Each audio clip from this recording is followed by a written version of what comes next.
We're getting some more data out of the effects of the war with Iran, specifically in the manufacturing side of the economy. It's Thursday, April 16th, and this is Markets with Megan. If you like this podcast, subscribe, hit the alarm bell, share it with your friends, family, colleagues, anybody that might be interested in this data we get every day. What makes the headlines and what does it mean for the markets?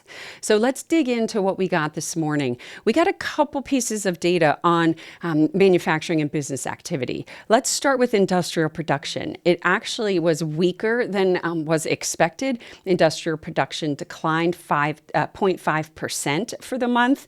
Now, it did get upwardly revised for the month of February by quite a bit, but it did decline in March. The biggest drop we saw was in autos, and that could be part of the supply chain disruptions out of the Strait of Hormuz.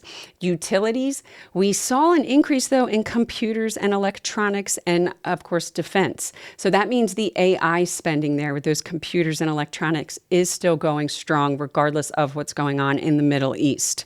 But when we look at the New York Fed Business Activity Index, this used to be the Empire Fed Manufacturing Index, you're looking at a steep drop in the business climate. It was had a lot to do with concern about the overall economy, given what's going on in Iran. But we also saw a very big drop in the supply availability. So that is where those supply chain disruptions are coming in. The other big concern, which has been seen in other manufacturing surveys, is the prices paid component. We saw the prices paid component jump to the highest level since 2022. And that's just what people think of the current climate.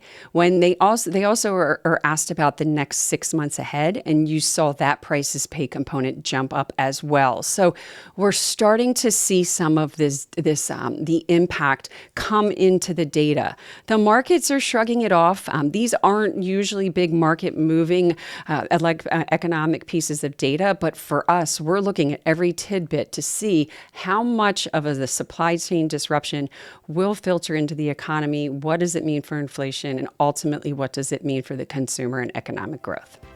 That's all we have. If you want a history of our podcast, you go to marketswithmegan.fm.